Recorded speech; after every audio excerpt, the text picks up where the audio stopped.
오늘 주시는 하나님의 말씀 창세기 3장 20절, 21절 두 절 함께 읽도록 합니다. 아담이 그의 아내 이름을 하와라 불렀으니 그는 모든 산자의 어머니가 됨이더라. 여호와 하나님이 아담과 그의 아내를 위하여 가죽옷을 지어 입히시니라. 아멘.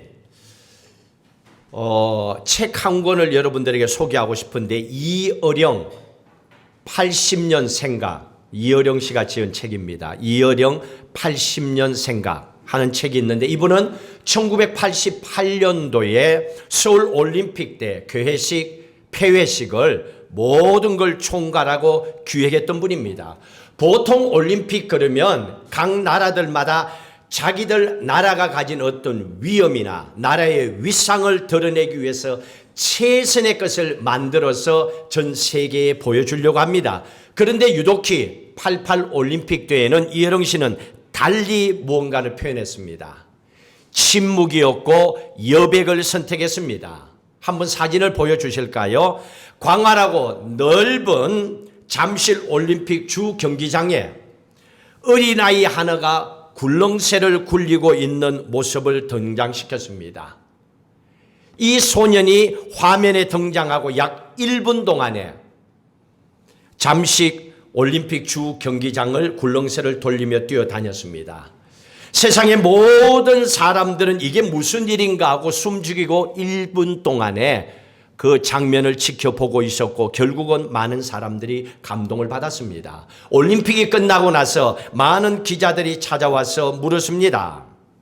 어떻게 이런 생각을 하고 이렇게 올림픽 개막식에 이렇게 표현을 했습니까? 그는 우리의 생각하지 못했던 생각을 우리에게 답변으로 전해줬습니다. 내가 1970년도 초에 프랑스를 방문하게 되었는데 그때가 아마 성탄쯤 되었다고. 그런데 모든 곳곳마다 포스터가 붙어 있었는데 그 포스터의 주제가 이들에게는 노엘이 없다. 그게 포스터였습니다. 노엘, 성탄절이 없다는 거죠. 이들에게는 노엘이 없다라고 했는데 거기 유독히 한국의 사진이 있었습니다. 1950년도 한국 전쟁이 있었고 그것 때문에 많은 고아들이 세상 곳곳에 전해지게 되었습니다. 6.25 전쟁의 참상이 얼마나 힘들었는지 그걸 그대로 표현해 주고 있습니다. 얼마나 비참했는지 보는 모든 사람들이 전 세계의 대한민국 이 6.25 전쟁이 끝나고 나서의 그 이미지를 전쟁 고아의 모습으로만 기억하고 있습니다. 아마 지금도 그럴지도 모릅니다. 그래서 1970년도에 그가 프랑스를 방문한 그 당시에 전쟁이 끝난 지가 벌써 20년이 지났어요.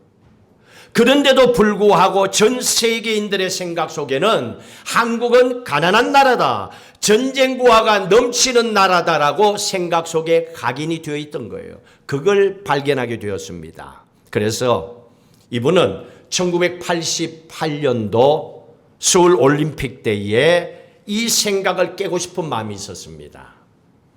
그리고 1981년도 9월 30일 날에 IOC 위원장이었던 사바나치가 서울하고 발표를 했습니다.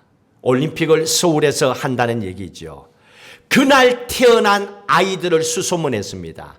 그 많은 아이들 가운데서 가장 건강하고 밝게 자란 아이 하나를 택했습니다. 바로 앞부분에 이어령 씨가 안고 있는 아이가 있지요. 1988년도 8살이 되었던 윤태웅이라고 하는 어린아이입니다. 그 아이를 찾아서 이 아이에게 굴렁쇠를 굴리는 연습을 시켰습니다. 그리고 올림픽 개막식 때에 굴렁쇠를 굴리도록 했습니다. 저 아이가 벌써 다 커버렸지요.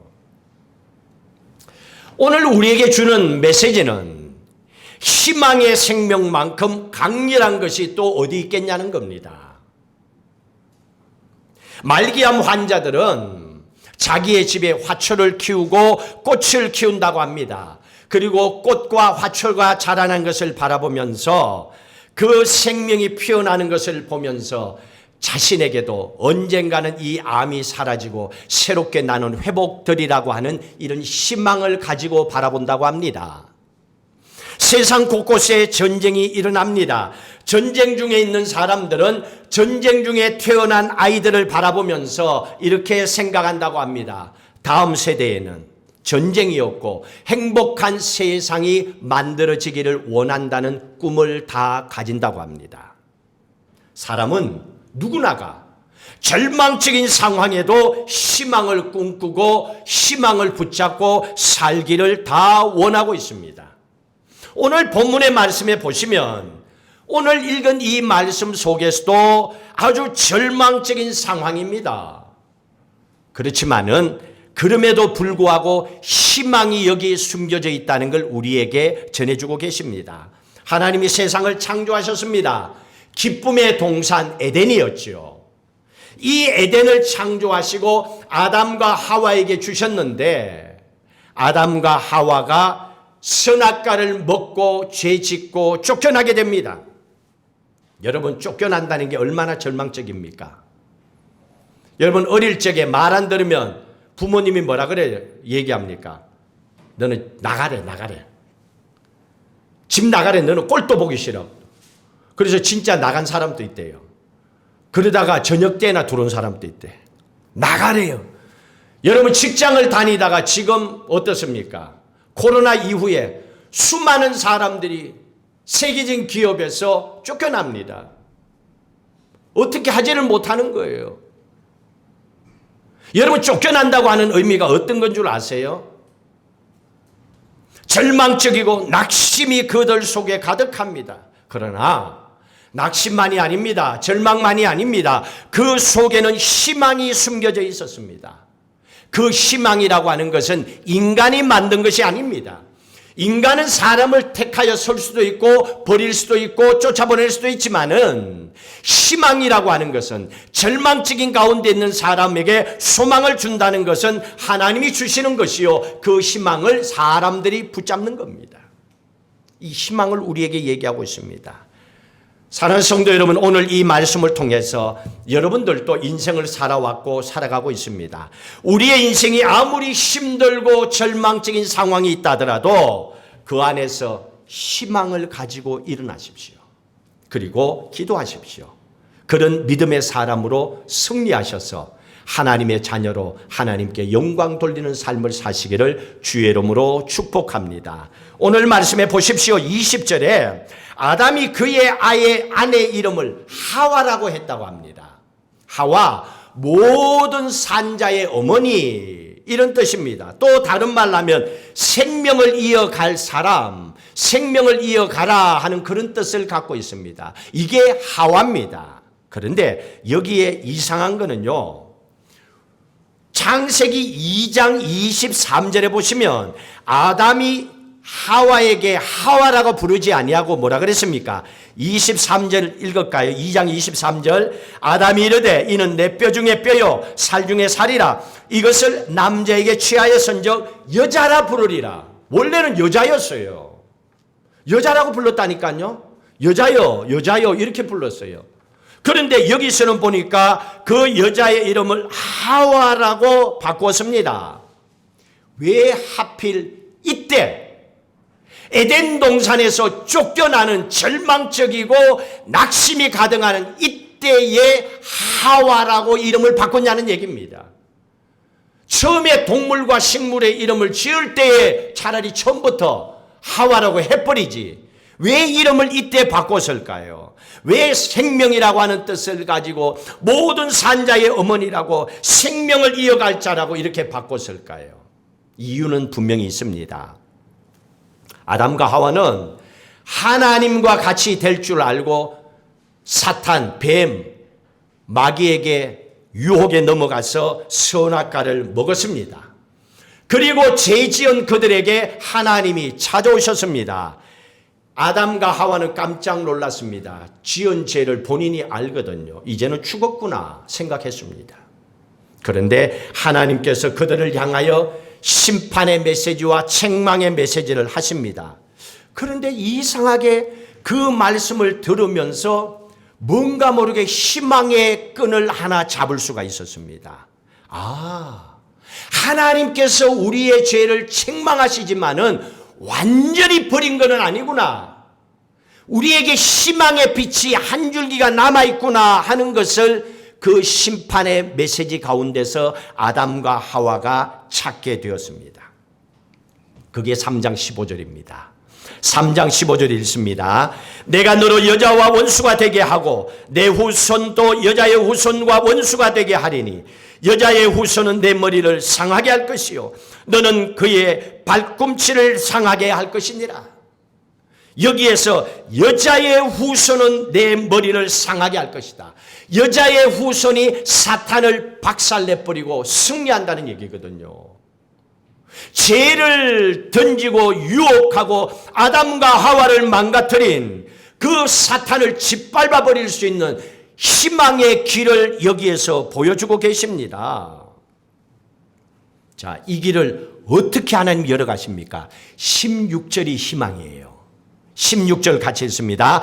또 여자에게 이르시되 내가 내게 임신하는 고통을 크게 더하리니 내가 수고하고 자식을 낳을 것이며 너는 남편을 원하고 남편은 너를 다스릴 것이니라. 아이를 가지고 고통 가운데 아이를 낳을 거라는 겁니다. 여러분 이걸 삐딱하게 받아들이가 말 않는 남편을 향하여 니도 애 한번 낳아봐라. 얼마나 힘든 줄 아나. 이렇게 생각하면 안 돼요.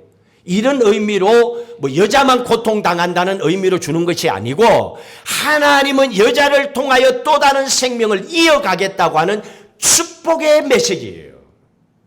그러니 이 땅에 여자가 아니고는 살아갈 남자가 없어. 그러니까 남자들 오늘부터 와이프에게 고마워. 내가 말 잘 들을게. 이 정도는 해야 돼요. 기가 살아갖고 60이 넘었는데도 기가 살아있으면 아직 정신 차려야 돼요. 큰일 납니다 이거. 그러면 안 돼요. 이게 농담이 아니라니까요. 진짜라니까요. 오늘 이 말씀에 보십시오. 하나님께서 생명줄의 희망, 그 가정의 희망줄을 하와를 통하여 주셨다니까. 남자들은 일을 망치고 남자들은 진짜 돈이 되는지 안 되는지 몰라. 근데 가정을 살리는 건 아니야. 하나님이 축복이 열어주신 거예요. 하나님께서 희망의 메시지를 줍니다. 그리고 생명의 유업을 이어갈 그 가정으로 하나님이 쓰시겠다는 겁니다. 이것이 희망의 끈이었어요. 살려주겠다는 거잖아요. 원래는 하나님이 심판하면 씨를 말려버리고 아담과 하와를 죽여버려야 되는 거예요. 그게 죄값이죠. 요즘 한국에는 어때요? 사형시키래. 사람을 살인한 사람. 그래 사형 제도를 그냥 지탱하고 하자는 거예요. 한국에는. 얼마나 살인죄가 많은지. 사람을 막 온갖 너무 무서워. 인간이 아니야. 그냥 죽여보고 싶대. 느끼고 싶대. 그러니까 죽여버리고. 여러분 이게 난리죠. 이게. 그런 사람들은 살아야 될 이유가 없다는 거예요. 사형시키라는 얘기예요. 세상이 이루고 있습니다. 극과 극을 달리고 있습니다. 이런 가운데 하나님께서는 그들을 완전히 멸하지 아니하고 희망의 끈의 메시지를 줍니다. 비록 기쁨의 동산 에덴에서 쫓겨나지만은 에덴에서 쫓겨서 나가게 되면 우리가 생명을 이어가는 일을 할 수가 있구나. 우리에게는 아직까지 할 일이 있구나. 우리의 후손인 여자의 후손이 사탄의 머리를 짓밟아 버리고 다시는 더 이상 실패하지 아니하는 믿음 안에 승리하는 삶을 살아가는 것이 우리의 사명이구나 하고 아담과 하와가 하나님의 말씀을 통하여 희망의 끈을 잡게 됩니다. 그 희망의 끈으로 하와라고 하는 이름을 이때 바꾼 거예요. 이 이름이라고 하는 것이 얼마나 중요한지 몰라요. 사람은 이름값하고 살라 그러잖아요. 이름이 얼마나 중요한데요. 제 이름이 뭔 줄 아세요? 비유자의 발고 조자야. 그러니까 제가 60 전까지는 비유자 때문에 실제로는 아니지만 참 힘들고 어려운 인생길이 많았어. 근데 이제는 발굴 조자잖아요. 제가 이름이.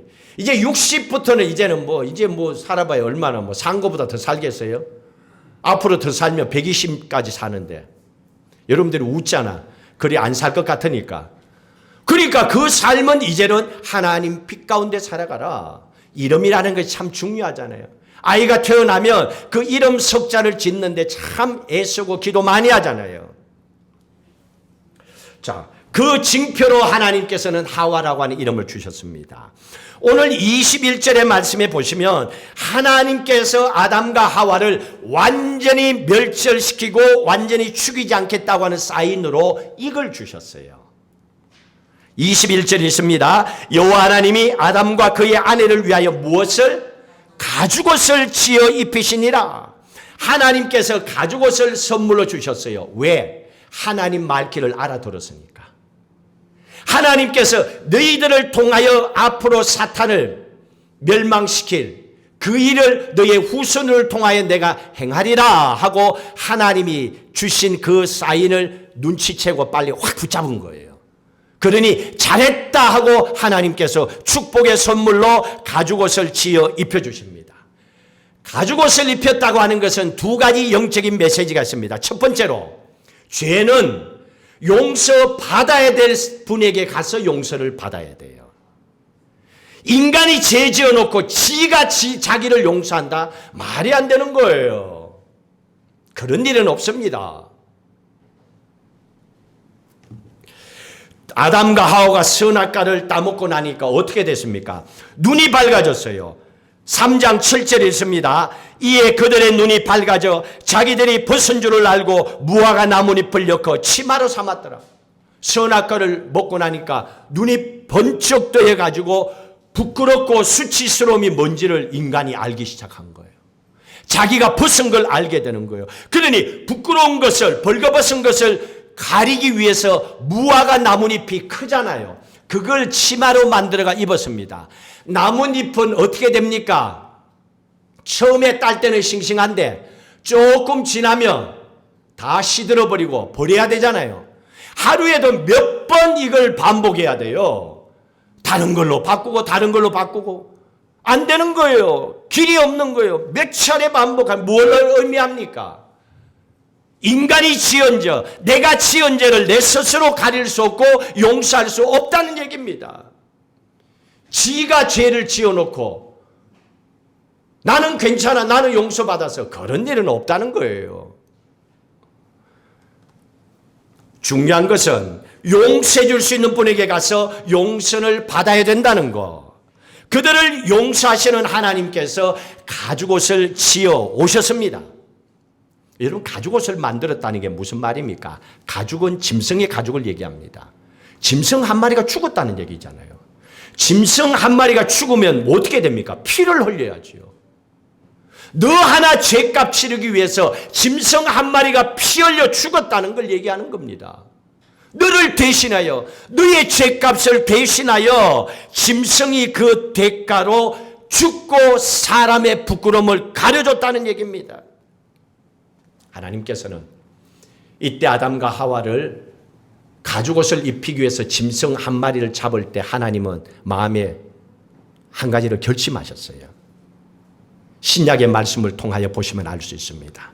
지금은 내가 짐승 한 마리를 잡아서 이례적으로 너희들의 죄를 가리는 피의 제사를 드리도록 하지만은 그게 구약입니다. 그러나 예수 그리스도 독생자 예수를 보내서 머지않아 너희 죄를 온전히 해결할 수 있도록 내가 그 길을 열어줄 거다 하고 이미 마음을 먹고 계셨어요.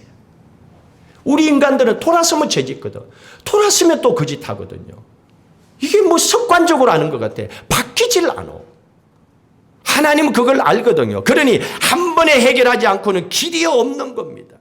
그래서 완전히 우리의 수치와 죄를 완전히 해결해 줄 수 있는 독생자 예수 그리스도를 보내겠다는 메시지로 우리에게 주는 겁니다. 자, 그러면 두 번째로 우리가 어떻게 살아가야 됩니까? 대신 짐승 한 마리를 잡아 피 흘려 우리의 죄값을 치렀다면, 그리고 덤으로 우리가 지은 죄를 가려움을 받았다면, 용서함을 받았다면 우리는 어떻게 해야 됩니까? 우리가 지은 죄도 있는데 우리도 지은 죄 때문에 용서를 받았다면 다른 사람의 죄를 덜추어내거나 다른 사람의 허물을 향하여 욕해서는 안 되는 거지요. 우리도 그렇게 해야 되는 겁니다.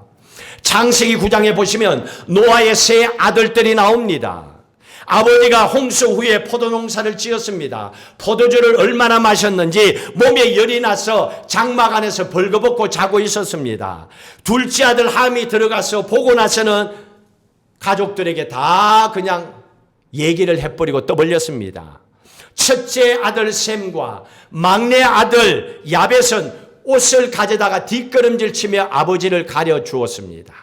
하나님께서는 셈과 야벳이 참 잘했다고 칭찬하고 축복을 해 주셨습니다.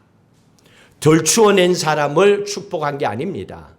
덮어준 사람을 축복해 주시고 사랑해 주셨습니다. 사람은요, 가만히 돼도 제2의 본성이 자리 잡고 있다면 건들면 터져요. 여러분, 교회 안에서 은혜 받았다고 아멘 아멘 하는데 나갈 때 그 사람 욕해봐요. 눈빛이 다르게 돌아봅니다. 이렇게. 가다 말고 이유 없이 뒤통수 한번 때려봐요. 은혜 받고 나가는 사람. 욕 나옵니다. 인간은 다 비슷비슷합니다. 하나님은 이런 인간의 연약한 모습을 알고 있기 때문에 하나님께서 우리에게 말씀하시는 겁니다. 그러면 너희들은 어떻게 살아가야 되겠느냐? 이 악한 세상 가운데서 희망을 찾고 살아가기 위해서는 너희들이 타인에 대한 허물을 가려주고 또 그들을 덮어주는 따뜻한 마음이 필요하다는 얘기입니다. 사람이 덮어줄 줄 알고 가려줄 줄 알아야 거기에서 희망을 가지고 살아갈 수 있잖아요. 매일 문제점만 얘기하고 너는 안 돼, 당신은 이래서 안 돼, 그래서 나는 당신하고 못 살아. 그러면 벌써 세상에는 자기 혼자만 살아야 돼. 그게 십자가입니까? 그게 하나님의 은혜입니까? 아니에요. 하나님의 은혜는 십자가입니다. 허물을 덮어줄 줄 알고 그것도 끝까지 될 때까지 인간 될 때까지 사람 될 때까지 하나님의 사람으로 변화될 때까지 기다리고 기다려주고 또 기다려주는 거, 이게 십자가요. 이게 하나님의 자녀들이 걸어가야 될 거예요. 하나님은 그걸 우리에게 얘기해 주고 계시는 겁니다. 이것이 아담과 하와를 향하여 하나님이 주신 축복이었습니다. 이게 희망의 줄이었습니다. 그래서 하나님께서는 가죽옷을 지어 입히시고 하시는 말씀이 나는 너를 절대로 버리지 않았다. 네가 죄지었지? 나도 알아. 그러나 나는 너를 완전히 버리지 않았어. 하나님은 희망의 메시지를 주고 계십니다. 여러분이 생각할 때 인생이 막혔다고 생각합니까? 더 이상의 희망이 없다고 생각합니까? 나이를 봤어도, 우리 살아가는 가정의 형편을 봤어도, 자식들 꼴 보니까 우리 가정은 희망 없다고 생각합니까? 그건 여러분 개인의 생각이에요. 하나님은 그게 아니에요. 거기에도 하나님의 약속하신 축복의 길이 있다는 걸 우리에게 말씀하고 계시는 겁니다. 그래서 하나님은 가죽옷을 주셨던 겁니다. 내가 너를 지키고 함께한다. 버리지 않았다는 거예요. 여러분, 우리는 이런 메시지를 듣고 싶어요. 나는 싫어. 당신 같은 사람 싫어가 아니라 그럼에도 불구하고 당신이 있기에 내가 기도할 수 있다는 거. 이 마음으로 살아가는 하나님의 마음을 가진 자를 오늘 또 하나님은 기다리고 계시는 겁니다. 그리고 하나님께서 23절에 보십시오. 또 한 가지 놀라운 겁니다. 하나님은요, 완전히 버리지 않고 우리에게 희망의 끈을 항상 던져주십니다. 23절 읽습니다. 여호와 하나님이 에덴 동산에서 그를 내보내어 그의 근원이 된 땅을 갈게 하시니라. 여러분, 여기에서 땅을 갈게 하셨다는 게 무슨 말입니까? 먹고 살게 하셨다는 거잖아요. 에덴 동산에서 쫓아보냈으면 죽든지 말든지 천에 뿌려 놓으면 되잖아요. 여러분, 부모가 자식에게 너는 꼴도 보기 싫어, 집 나가! 라고 했으면 천에 뿌려 놔야 되잖아요. 죽든지 살든지. 근데 그게 안 된단 말이에요. 이놈이 내가 나가라 그랬다고 진짜 나가? 이런 놈이 어디 있어? 그리고 이제 속 태우는 거야. 빨리 안 들어온다고. 이게 부모의 심정이에요. 하나님께서 여기에서 주신 것은 땅을 갈게 하셨다. 그럼에도 불구하고 먹고 살게 하셨다는 얘기입니다. 원래 인간이 죄짓기 전에는요, 10가지의 씨앗을 심으면 10가지가 나도록 하셨어요. 그런데 죄 짓고 나서는 상황이 바뀌어졌습니다. 하나님께서 이들에게 주신 게 있습니다. 보십시오. 18절, 3장 18절 보십시오. 같이 읽습니다. 땅이 내게 가시덤불과 엉겅퀴를 낼 것이라. 내가 먹을 것은 밭의 채소인즉. 원래는 그냥 10개 심으면 10개 나도록 했는데 죄 짓고 나니까 상황이 바뀌어졌습니다. 가시덤불 엉겅퀴가 나서 괴롭히는 거예요. 웬만한 열매가 못 자도 그냥 밟아버리고 죽여버리는 거예요. 평생토록 농부가 농사를 짓듯이 땀 흘려 수고하지 아니하면 열매를 거둘 수 없도록 하시는 거예요. 이게 죄의 결과입니다. 그러나 수고하면 먹고 살도록은 하신 겁니다.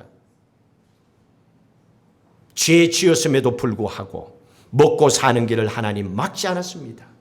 땅을 갈게 하심으로 먹고 살도록 길을 열어두셨다는 얘기입니다. 이것이 아담과 하와 그리고 오늘 예배드리는 우리에게 주시는 하나님의 축복이요 희망의 끈입니다. 그러니 여러분 입으로 사는 것이 힘든다고 내 인생 이제는 끝이야. 살 맛이 없어. 이제 죽으면 그만이지. 그렇게 하지 마세요. 방정맞게. 여러분 인생도 막히고 그 입 때문에 여러분의 후손까지 막힙니다. 그렇게 살지 마세요. 축복된 삶을 사세요. 하나님은 그걸 우리에게 말씀해 주고 있습니다. 우리의 삶을 돌아보세요. 대한민국은 IMF 때문에 굉장히 경제적으로 어려운 상황을 보냈습니다. 전 세계가 코로나를 통하여서 3년 이상 힘들고 어렵고 그 결과로 인플레이션이 일어나서 금리의 인상 때문에 지금 우리는 힘들고 어려운 긴 터널을 지나고 있습니다. 근데 여러분 이게 끝일까요? 아니에요. 터널은 언젠가는 나오게 되어 있습니다. 그 길이 있습니다. 하나님은 그 길을 준비하고 계신 거예요. 터널 속에서 끝이라고 생각하지 마시고 곧 나간다는 희망을 가지라는 거예요. 하나님은 우리에게 그걸 얘기해 주고 계십니다. 이런 상황 속에서도 돌아보세요. 하나님께서는 우리를 굶게 하지 아니하셨습니다. 하나님께서는 지금까지 살게 하셨습니다. 땅을 갈게 하시고 우리의 먹고 살도록 하셨습니다. 하나님의 축복이지요. 코로나19 때 시작되었을 때 저도 얼마나 가슴을 졸였는지 모릅니다. 하나님, 교회 건물 짓고 이 빚을 어떻게 갚아요? 우리는 자그마한 교회라서 헌금도 많이 안 나오는데 교인들조차도 예배 못 드리며 그러면 이거 어떻게 하라는 얘기입니까? 그 마음이 들죠. 들었고요. 그래서 기도했지요. 그런데 도리어 하나님께서는 놀라울 정도로 작년에 우리가 교회 결산을 10년 만에 처음 할 정도로 하나님은 더 채워주셨어요. 놀라운 은혜죠. 그리고 놈들은 다 힘들고 어렵다라고 하는데 열방으로부터 일꾼을 보내달라고 목 놓아 부르짖었더니 문희만 집사님, 이현숙 집사님 오기 싫어도 하나님 오게 하시잖아요. 고함당에.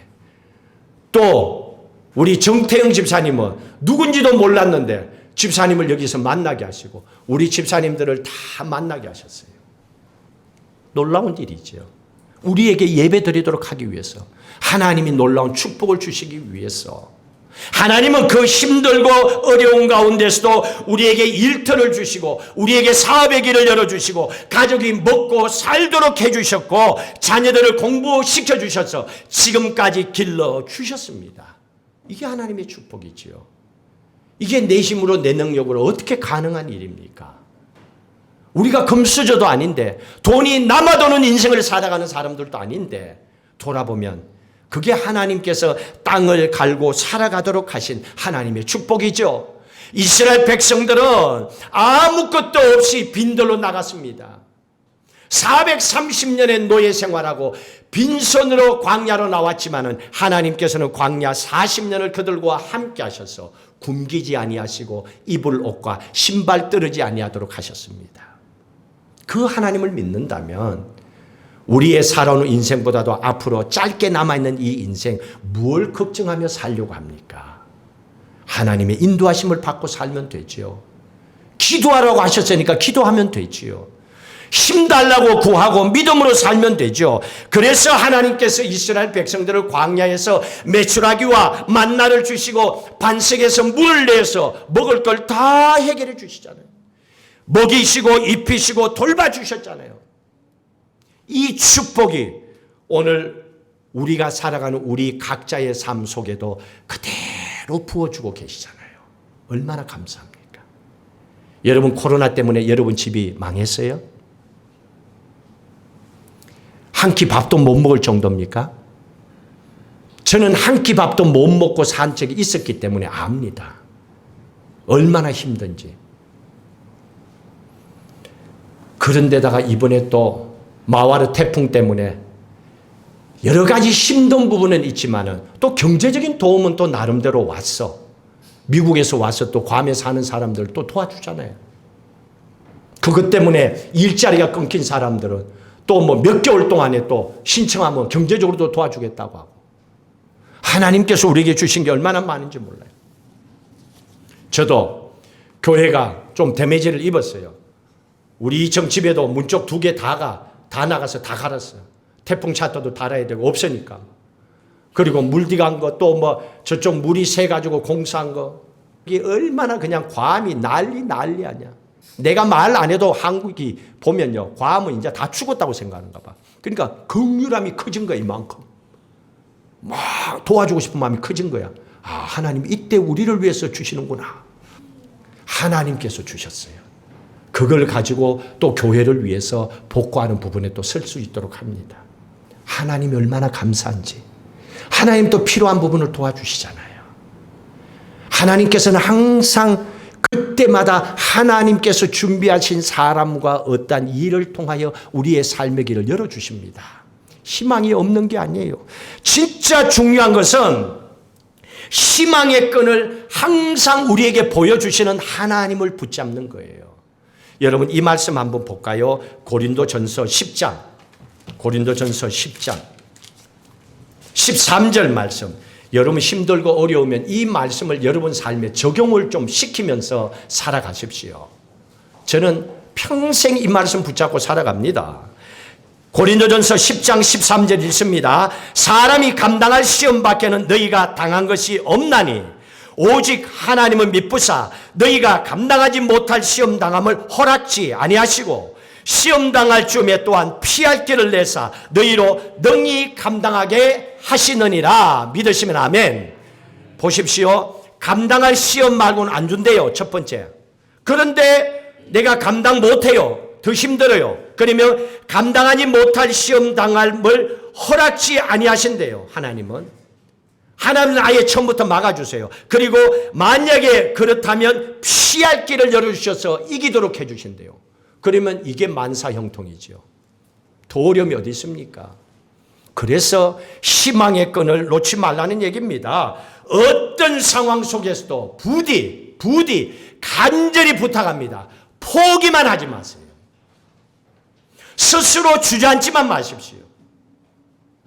내 손으로 던져버리지만 마십시오. 그러면 반드시 그 자리에서 하나님께서 역사하셔서 하나님께서 보여주시는 희망의 끈을 꽉 붙잡고 살면 하나님께서 우리의 인생을 뒤집어 놓습니다. 우리의 가정과 우리의 자녀들의 삶도 하나님은 믿음 안에 시온의 축복의 길을 열어주십니다.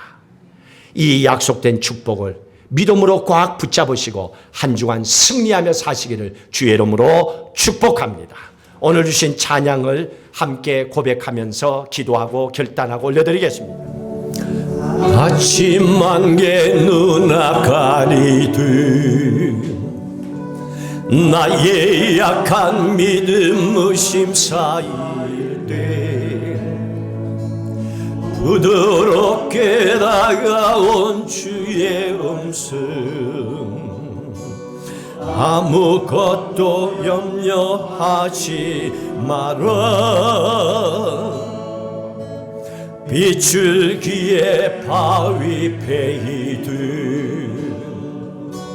나의 작은 소망 사라져갈 때 고요하게 들리는 주의 음성 내가 너를 사랑하노라. 외로움과 방황 속에서 주님 앞에 나아갈 때에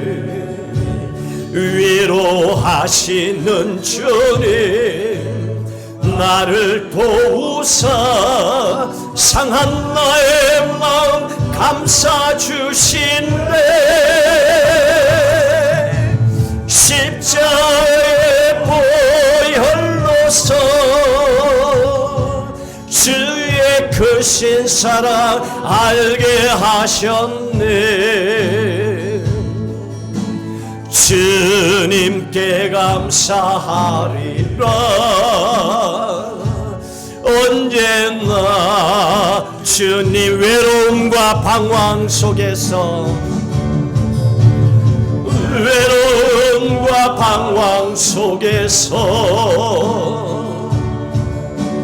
주님 앞에 나아갈 때에 위로하시는 주님 나를 도우사 상한 나의 마음 감싸 주시네 십자가의 보혈로서 주의 크신 사랑 알게 하셨네 주님께 감사하리라 언제나 주님께 감사. 우리 함께 기도하도록 하십시다. 하나님 말씀대로 그 어떤 힘들고 절망적이고 낙심 가운데 포기하고 싶은 인생의 순간에도 절대로 믿음의 건 하나님 주신 희망의 건 놓지 않고 꽉 붙잡고 살아가겠습니다. 가정도 붙잡고 사업도 일터도 붙잡고 자녀도 붙잡고 믿음도 꽉 붙잡고 살아가길 원합니다. 하나님 우리의 모든 힘듦을 해결하시고 시원케 하시고 하나님이 영광 받아주시고 몸이 아픈 자는 치료하여 주시고 하나님 건강케 하옵소서. 특별히 하나님 우리 정택 집사님 앞으로 갈 모든 삶의 길을 인도하여 주옵소서. 우리 주님을 간절히 한번 부르고 기도합니다. 주여 할렐루야. 하나님 아버지여 감사합니다. 오늘도 주신 말씀을 의지하고 주님 앞에 간구하고 부르짖고 기도합니다. 하나님 우리의 삶이 아담과 하와처럼 에덴 행복의 동산에 쫓겨나는 고통과 봄과 배고픔과 경제적인 힘듦과 인생의 실패와 하나님 건강의 아픔이 가득하다 하더라도 하나님 희망의 건 믿음의 건 놓지 않게 하여 주시옵소서. 하나님 아버지여 아담과 하와에게 후손을 통하여 하나님의 약속된 축복을 이루어 나가시는 것처럼 하나님이여 또한 땅을 갈아 먹고 마시는 길을 하나님이 약속해 주신 것처럼 결단코 하나님 우리의 인생의 마지막과 끝은 없음을 믿습니다. 주님 부르시는 그날이 마지막인 줄로 믿습니다. 아버지여 세상 살다가 힘든 순간이 올 때에 기도하게 하여 주시고 말씀 붙잡게 하여 주시고 이 감당할 믿음 달라고 하시고 피할 길 열어달라고 몸부림치게 하여 주시옵소서. 그래서 아버지 하나님이여 우리의 사업도 일터도 우리의 자녀들의 앞으로의 모든 직장과 또한 아버지 하나님 미래의 결혼과 후손까지도 우리의 가정에 필요한 것도 넉넉하게 채워 복되게 하여 주시옵소서. 하나님 아버지 몸이 아픈 자들 깨끗이 치료하여 주시고 건강케 하시고 정택 집사님 앞으로 가는 아버지 하나님의 회사 일로 떠나는 모든 일들 위에도 하나님 함께 동행하시고 축복하여 주시옵소서.